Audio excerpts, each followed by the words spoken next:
नमस्कार, मी शर्वरी पेठकर आणि मुग्धाताईच्या वाचनव्रतमध्ये काहीतरी वाचायची संधी आज मला मिळाली आहे, याचा मला खूप आनंद झाला आहे. आणि त्या निमित्ताने अलीकडच्या काळात मी वाचलेलं आणि मला विशेष लक्षात राहून गेलेलं भावलेलं पुस्तक म्हणजे अंबरीश मिश्र यांचं चौकात उधळले मोती. आता हे पुस्तक मला विशेष भावलं याची 3 ठळक कारणं मला वाटतात. ती अशी, पहिलं कारण की मला जितकं मराठी साहित्य वाचायला आवडतं, मराठी साहित्याची जितकी गोडी आहे तितकंच उर्दू विषयीचं कुतूहल आहे आणि उर्दू भाषा मला आवडते. फार ज्ञान नाही आहे पण उर्दू विषय कुतूहल आहे.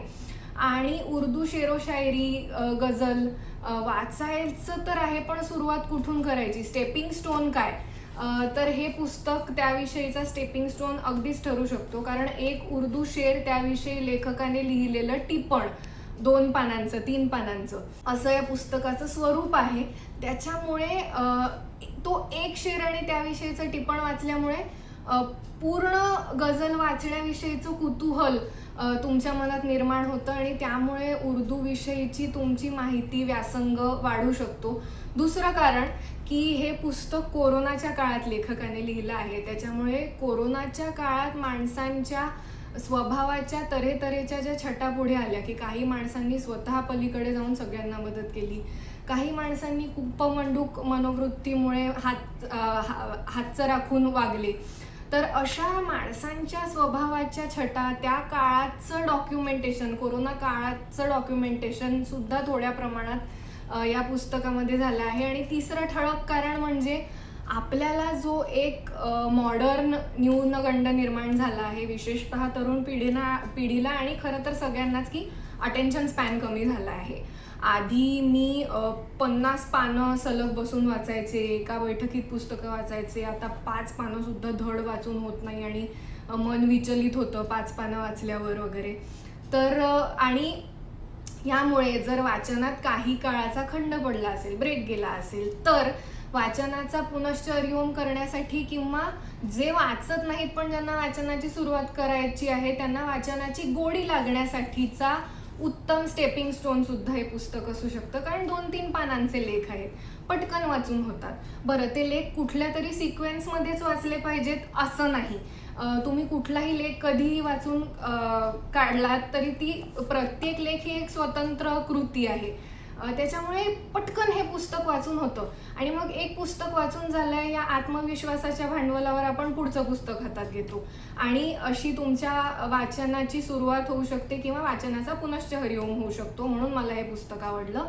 आणि लेखकाविषयी सांगायचं झालं तर अंबरीश मिश्र अर्थातच मोठे पत्रकार आणि लेखक आहेत आणि मला त्यांच्या व्यक्तिमत्वाविषयी खूप आवडणारी गोष्ट म्हणजे ते उत्तम रसिक आहेत. त्यांच्या इतकं चांगलं रसिक होता यावं, रोजचं जगणं त्यातल्या अतिसामान्य घटना इतक्या रसरसून त्यांच्यासारख्या मला जगता याव्या ही प्रेरणा मला कायमच त्यांचं लिखाण देत असतं. आणि नाटकाची विद्यार्थिनी म्हणून मला याविषयी, या त्यांच्या व्यक्तिमत्वाच्या या पैलूविषयी तर प्रचंड आदर आहे की त्यांनी विजया मेहता यांच्या झिम्मा या आत्मचरित्राचं शब्दांकन आणि संपादन सहाय्य केलं आहे. त्यांच्याविषयी निघालेल्या बाई, विजया मेहतांविषयी निघालेल्या बाई या पुस्तकाचं त्यांनी संपादन केलं आहे. त्याच्यानंतर गुलजारांच्या उर्दू कथा आणि मिर्झा गालिब यांच्या चरित्राचा त्यांनी मराठी अनुवाद केला आहे. सुंदर ती दुसरी दुनिया, शुभ्र काही जीव घेणे, गंगेमध्ये गगन वितळले, दरवळे इथे सुवास ही त्यांची ललित लेखनाची पुस्तकं प्रसिद्ध आहेत. आणि मुळात त्यांचं लेखन वाचून हे लक्षात येतं की हा माणूस खूप रसरसून जगणारा माणूस आहे आणि एक उत्तम रसिक आहे. आणि कधीतरी त्यांच्या इतकं उत्तम रसिक मला होता यावं असं मला फार मनापासून वाटतं. आता पुस्तकात ब्लर्बचा काही भाग मी वाचून दाखवते ज्यामुळे पुस्तकाचा एकूण स्वरूपाचा अजून ठळक आणि नीट अंदाज येईल. ते म्हणतात की काव्य हा उर्दूचा प्राणदिवा. अनेक श्रेष्ठ कवी तिच्या निळ्या ज्योतीवर पुन्हा पुन्हा झेप घेत होते आणि लिहित होते. त्यांची कहाणी म्हणजे हे पुस्तक, शायर आणि शायरीची मनभावन मैफिल. मीर तकी मीर, सौदा, जॉक, मिर्झा गालिब, मोमीन, दाग देहलवी, नजीर अकबराबादी, अकबर इलाहाबादी, जिगर मुरादाबादी आणि मिजाज अशा निवडक कवींच्या काव्य प्रवासाची ही सुरस आणि संवेदनशील सनद, सौम्य रंगातली ही शब्दचित्र लेखणीच्या 5-6 फटकाऱ्यांनी सिद्ध झाली आहेत. ती वाचून वाचकांना उर्दू काव्याचा अंदाज येईल आणि मूळ लिखाणाची ओढ लागेल, असं लेखक या पुस्तकाच्या ब्लर्बमध्ये म्हणतो. आणि आता या पुस्तकामधला मला भावलेल्या अनेक लेखांमधला एक मला भावलेला लेख तो असा की शीर्षक आहे गाता गाता किंचाळू लागलो. कैसे मंजर सामने आने लगे, गाते गाते लोग चिल्लाने लगे. हे कसं काय घडलं? काल परवापर्यंत या शहरातले लोक सुरात होते, गात होते. आता अचानक किंचाळत आहेत, आरोळ्या ठोकत आहेत. हे दृश्य कसं काय आलं डोळ्यांपुढे? आपण मुंबई पुरतं बोलू. एकेकाळी मुंबई हे टुमदार शहर होतं. सकाळी रस्ते धुतले जायचे. समाजानं काही मूल्य आपली मानली होती. एकजात सगळ्या शाळा 7 जूनला उघडायच्या आणि धनत्रयोदशीला थंडीचं पहिलं पीस अंगावरून फिरायचं. लोक काटकसरीनं आणि म्हणून इज्जतीनं जगायचे.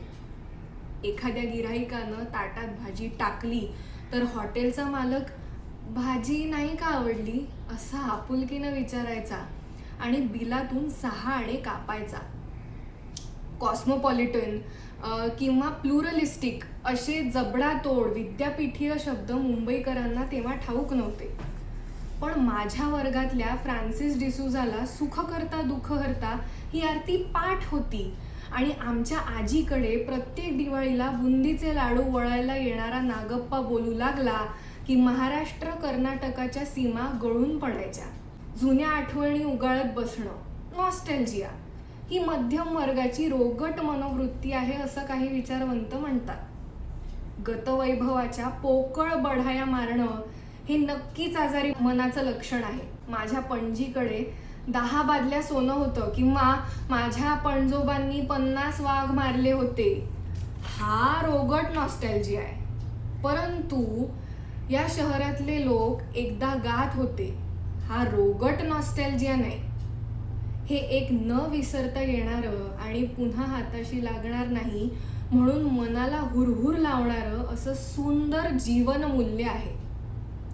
थोर अभिनेते बलराज सहानी हे कम्युनिस्ट पक्षाचे म्हणजे मध्यम वर्गाची बुर्ज्वा अशा शेलक्या शब्दात सतत हेटाळणी करणाऱ्या पक्षाचे सक्रिय कार्यकर्ते होते.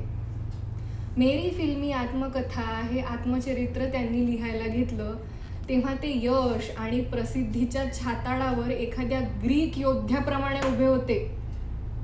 तरीही सुरुवातीचे संघर्षाचे दिवस त्यांना भुरळ पाडतात. एके ठिकाणी ते म्हणतात, आज माझ्याकडे 4-5 गाड्या आहेत, मोठा बंगला आहे. पण एक काळ होता की आम्ही कलावंत मुंबईच्या लोकल गाड्यांमधून प्रवास करायचो. काहीतरी नवीन करण्याची जिद्द मनात होती. बलराज सहानी तेव्हा गात होते. आज सिनेमातले सगळे किंचाळत आहेत. मनावर संघर्षाची, ध्येयाची धुंदी असली की माणूस, मग तो कलावंत असो वा साधा मजूर, गात असतो. एकदा सुखाची नशा जडली आणि निसर्ग, आजूबाजूचा परिसर, माणसं यांच्याशी मैत्री राहिली नाही की माणसं एकमेकांवर तुटून पडतात, अधम टीका करू लागतात, बोलता बोलता एकदम हातघाईवर येतात. शांत असले तरी आतल्या आत किंचाळू लागतात. जुने दिवस परत येतील काय? Who knows. बलराज सहानींच्या अनुराधा चित्रपटात लता दीदींचं एक सुंदर साधं गाणं आहे.